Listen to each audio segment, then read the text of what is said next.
Cake na gawa sa rice flour. Para talaga siyang chiffon cake. Melts in your mouth. Grabe, ang sarap. Subukan niyo rin gumawa nito para makarelate kayo sa sinasabi ko. Charoy! Walang halong excuse ng kakusina. Super duper ang sarap talaga. Yun bang pag kinain mo, subo ka na lang ng subo? Parang ayaw mo na tigilan. Tara, umpisahan na natin. At dito, mag-crack muna tayo ng itlog. Hiwalay lang natin ang egg yolk sa egg whites. Egg yolks muna ang una natin gagamitin dito. At set aside muna natin ang egg whites. At maglagay lang ng 1/4 cup ng gatas. Sunod natin ilagay ang 2 tablespoon ng vegetable oil. Maglagay rin tayo ng 1/4 cup ng asukal. At half teaspoon ng asin. Kung wala kayong vegetable oil, pwede naman kayo gumamit ng available nyo na mantika dyan sa kusina. Matapos nating i-mix-mix ito, ilagay na natin ang 3/4 cup ng rice flour. Na-sift ko na po itong rice flour natin. I-sift nyo talaga para walang mga buo-buong harina. Maglagay rin tayo ng half teaspoon ng banana extract. At i-mix-mix lang ulit natin ito. Dapat ganito po kalapot ang ating mixture. At iset aside lang muna natin ito. Gagawa muna tayo ng mirang. At dito meron tayong 3 pieces ng egg whites.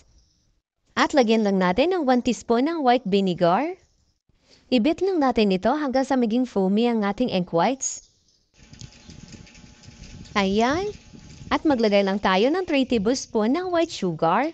Pero 1 tablespoon lang muna ang ilagay natin. Dahan-dahan lang sa paglagay. Hanggang sa maubos natin sa paglagay ang 3 tablespoon ng asukal.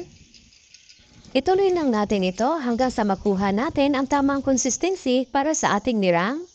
Hanggang sa maging ganito na ka-stable ang ating nirang. At dito sa ating cake mixture, maglagay lang tayo ng konting mirang. Ayan. At kapag nahalo na natin, ilagay na natin dito sa ating mirang. Haluin lang natin ito hanggang sa wala na tayong makitang puti. First time ko gumawa nito, pero talaga namang nasarapan talaga ako dito. Ibang klase talaga, ang sarap at lambot nito.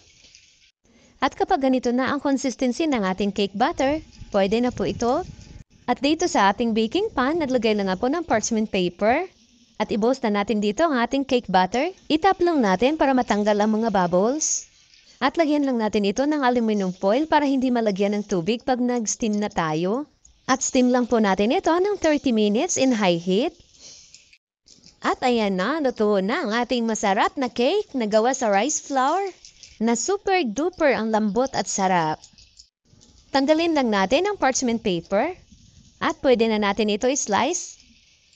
Kahit nilagay ko sa ref ng overnight, malambot pa rin, hindi nagbago ang texture niya. Ito ang klase ng chiffon cake na hindi mo pagsasawaan. Sobrang lambot talaga at may papasarap. Maraming salamat hanggang sa susunod po.